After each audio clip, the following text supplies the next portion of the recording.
بسم اللہ الرحمن الرحیم ثلاثة يدعون اللہ فلا يستجاب لهم، تین ایسے بدبخت ہیں وہ دعائیں بھی کریں اللہ ان کی دعاؤں کو قبول ہی نہیں کرتے۔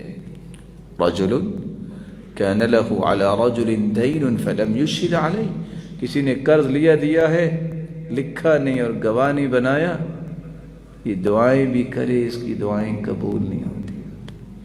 ورجل كانت تحته امرأة سيئة الخلق فلم يطلقها، اس کی بیوی بد اخلاق ہے، نہ اسے سمجھاتا ہے نہ اسے واعظ کرتا ہے اور نہ ہی اسے طلاق دیتا ہے، اس کی بھی دعا قبول نہیں ہوتی۔ اور اس سے بڑی بد اخلاقی کیا ہے کہ وہ نماز ہی نہیں پڑھتی۔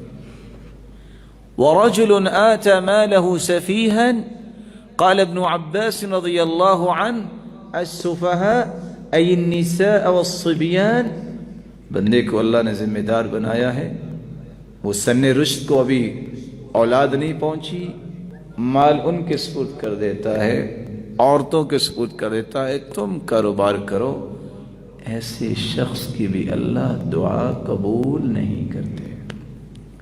بہت اچھا ہے جنازے کے وقت اعلان ہوتا ہے کہ ہم ذمہ دار ہیں کو لین دین ہو، لیکن اس سے اچھا یہ ہے ما من مسلم یبیت لیلتین الا ووصیتہ مکتوبۃ عنده، 2 دن نہیں گزرنے چاہیے وصیت لکھی ہونی چاہیے، میں نے یہ اس سے لیا ہے، میں نے اس کو دیا ہے اور یہ میرے معاملات ہیں۔ ایک اونٹ اللہ کے رسول صلی اللہ علیہ وسلم نے خریدا عداء ابن خالد ابن حوزہ سے، کہتے ادھر آؤ بیٹھ کے لکھو۔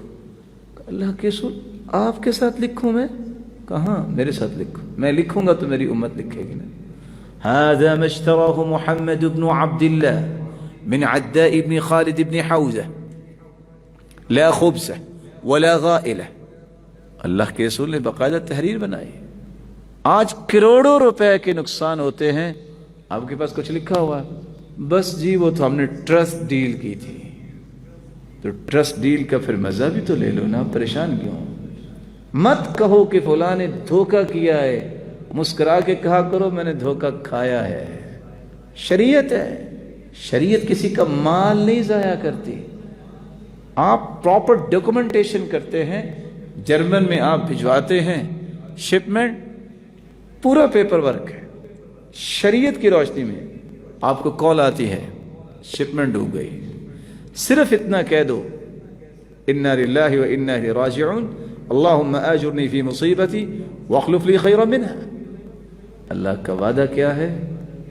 اللہ نعم البدل بھی دیں گے اور اس کا اجر بھی دیں گے۔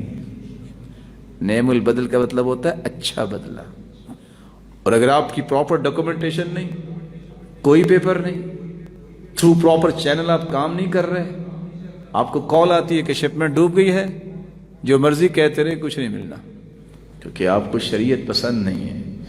شریعت کے مطابق جو کرتا ہے وہ تو یہ کرتا ہے۔ صحیح بخاری کی روایت ہے، جب ایک شخص نے قرض لیا دوسرے نے دے دیا، کہتا ہے کوئی گواہ؟ کہتے اللہ گواہ ہے، مجھے تو اور کوئی جانتا نہیں۔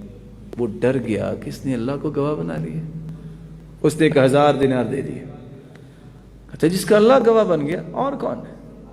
جب وقت آیا یہ شخص پہنچا کنارے پہ سمندر کے کہ میں نے اس کو پہنچانا لیکن کشتی نہیں تھی، کہتے یا اللہ وہ کیا کہے گا کہ کیسا انسان ہے اس لیے اللہ کو گواہ بنایا، اللہ میں کیا کروں؟